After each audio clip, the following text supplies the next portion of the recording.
muri iyo saya 54 murongo gutyo ukomeje kuri karindwi hari bivuga ngo mbaye nkuretseho gato byo ni Imana ubwo ubyumve no masengesho ntago amasengesho usenga yose azuzuzwa ariko menya ngo Imana yawe izahora ari Imana wowe ukomeze uyubahe.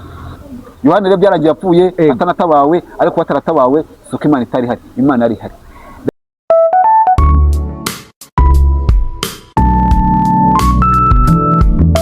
Shalom bakunzi ba Urban Gospel TV, nkuko musanzwe mubizi ni MD inshuti y'urubyiruko, ambassador w'urubyiruko abari burasirazuba, iburengerazuba, amajyepfo ndetse n'amajyaruguru.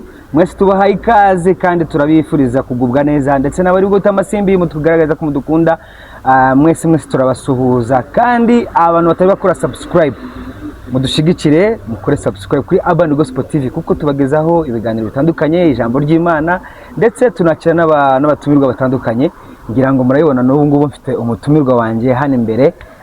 Mbere yuko rero twinjira mu kiganiro, turagira ngo tumwakire atwibwire, ubundi twinjire mu kiganiro cyacu nyamukuru. Turi kumwe nande kuri kamera? Oh yes, muri kumwe na Meshak nkuko mubibona, Sorshimana. Ya Meshak, gusa ukunda kumbwira ngo turi kumwe na Meshak, bagira ngo unyibwire neza kugira ngo n'abantu badukurikirana bamenye umujene turi kumwe. Meshak nta satinini mfite. Yego. Meshak Nyarwanda Shimana umeze fresh. Yego. Ibindi biba biri personal cyane. Ya Meshak. Ya muri iki gihe bimeze bite? Ibintu bimeze neza cyane. Yego. Bimeze neza cyane, nta byashize. Ariko ndabona bambaye Emirates barabizi. Akomesha utambeshe ko nzi yuko udakunda ibintu bya football.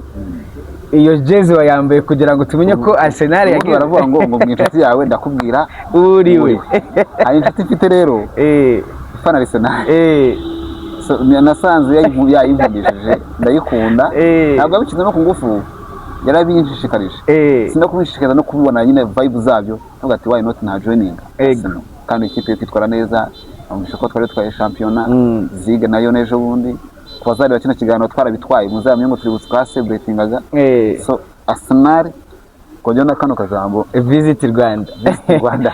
Ariko Mishara, wenda tutagiye kure ku muntu w'umukristo ku bintu bya football bimeze bite? Football entertainment ni bisanzwe. Ikintu no kubigira ubukwe, umva nyine ukafata ubuzima bwose, ugafata Kristo ukamukuramo ukashira football totally. Nibi sina football ku mukristo uyifashe n'ibindi bintu runaka, nibi ya football ukabisimuza Kristo wabisha. Ni part of entertainment, nta kindi cyose. Ya rero tutagiye kuremesha hari ikintu ushaka tuganiraho. Abantu bakunda kubona ngutumira cyane, burya uri umuntu ukunda kumenya ibintu bitandukanye, cyangwa se uri umuntu ukunda gusobanukirwa, kandi uri umusore ushima Imana. Ariko hari ikintu nshaka tuganiraho, ku bantu benshi bakunda kubyibazaho, ngo hari igihe kigera ukabura Imana mu buzima bwawe, kandi mu by'ukuri ihari. Ukabura Imana mu buzima bwawe kandi ihari. Ese kuko ibyo bintu bibaho? Ubundi kimara ukaba wizera Imana, yego, ariko wagera muri situation ukayibura, ugasa nkaho itigeze ibaho, yego, ukanabyibagirwa. Ese ibyo bintu biba byatewe n'iki, cyangwa se bibaho? Ibyo bibaho, ushobora kugera muri situation ukibagirwa Imana, cyangwa se ukabona ko Imana yarayike ntabwo ihari, ariko ihari. Kuko buriya baravuga ngo no mu mwijima ibiri kumwe nawe, no mu mwijima ngo n'igicucu cyawe umwijima urakibura, yego, kiraguhunga. Ariko ujya Imana nayo mu mwijima, mu byishimo, Imana ihora ihari.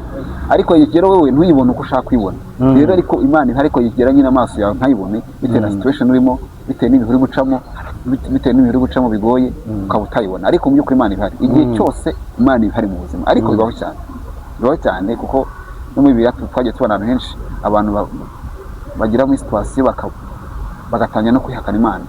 Ese akomesha ko bayanga, baremerewe n'ibihe. Reka tureke kwirengagiza. Twebwe tuzi ko Imana ishobora byose, yego, kandi tuzi ko Imana ariyo yaremye byose. Ese kumva umuntu ageze noneho mu gihe yibagirwa, cyangwa se kanabyibazaho.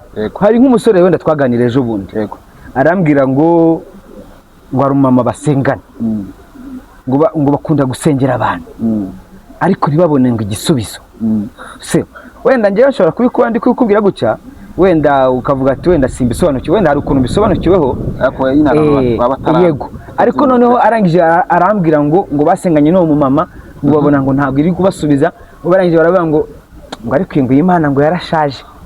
Ariko nategereza hari muri Bibiliya handitse ngo Imana ntinegurizwa izuru. Yego, ni amarangamutima ababaje, uzarebe n'inshuti yawe hagiye kubabaza ukayivugaho ibintu byinshi cyane bibi, kubera ko bitewe n'iki amarangamutima yababaye, umutima ubabaye usohora ibintu bibi nyine, usohora agahinda, usohora kwibagirwa byinshi. Yego, urumva. Ariko no mu Bibiliya birimo n'utukurikiye uri mu bihe bibi uti Imana yaranyanze, Imana ntabwo inkunda, Imana yaranyibagiwe, Imana irashaje.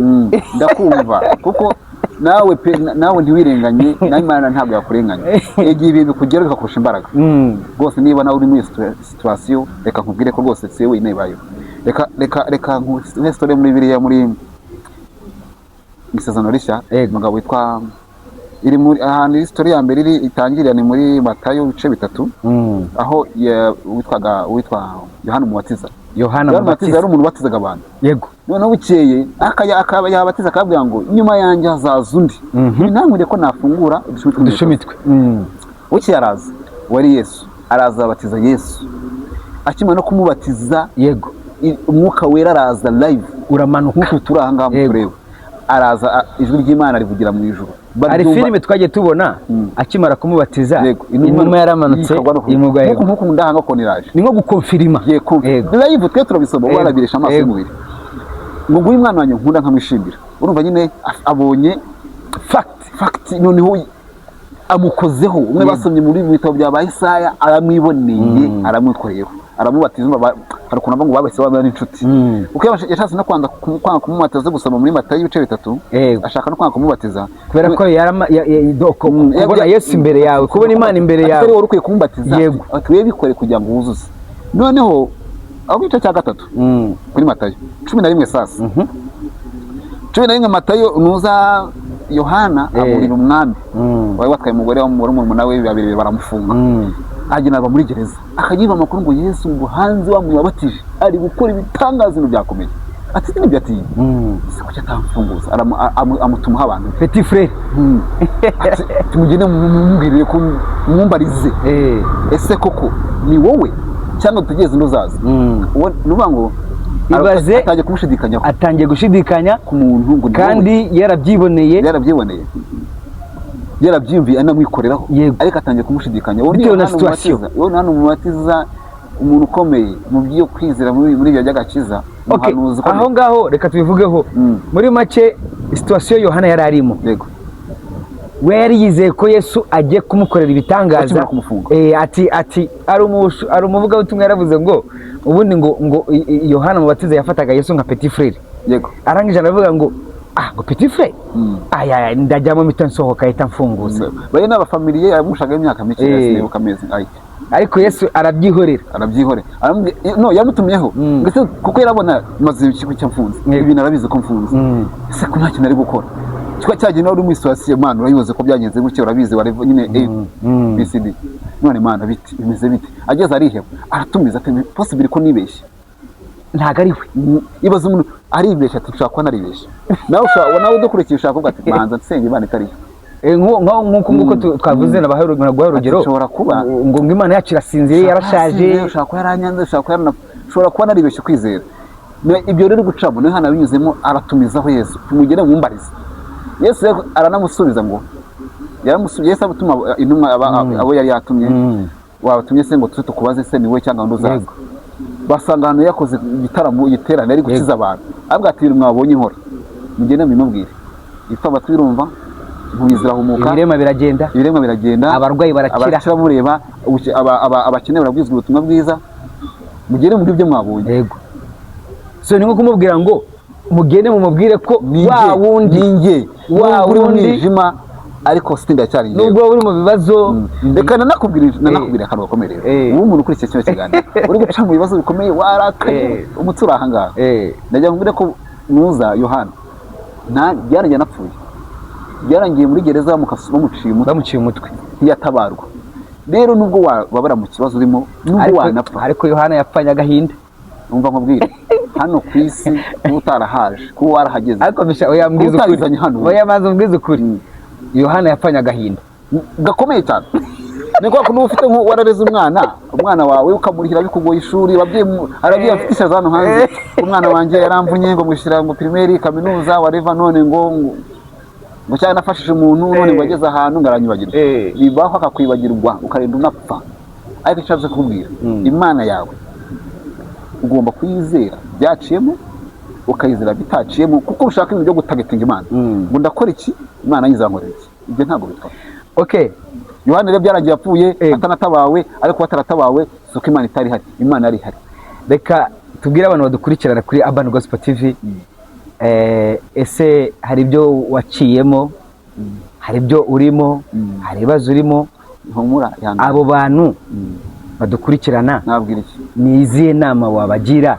bo zafasha kuva muri iki kibazo zabafasha kuva muri confused ntacyo nabwira cyabakuramo yego ahubwo nabwira iki cyatuma babikomereramo wowe komera wizera Imana ni yabisubiye akomeze nasenga ariko udatagetinga possible kimwe ndazagunusiza ntaga amasengesho zerbonye ndirimba atangira ngo si buri sengesho ryanjye rizasubizwa uko nsabye si buri nzuzi nzambuka si buri misozi nzarenga niba ngo amasengesho usenga yose ntago azasubizwa ubwose ubyumve no masengesho ntago amasengesho usenga yose azuzuzwa ariko menya ngo Imana yawe izahora ari Imana wowe ukomeze uyubahe uyizere ari uyu wabuze umwana ninde akabyara bakuze ni muri Bibiliya benshi harimo Abraham na Sara Abraham yarasenze ategereje umwana araheba ariko igihe cyarageze barabyara ariko nagira ngo mbwira abantu ikintu ntimukizere Imana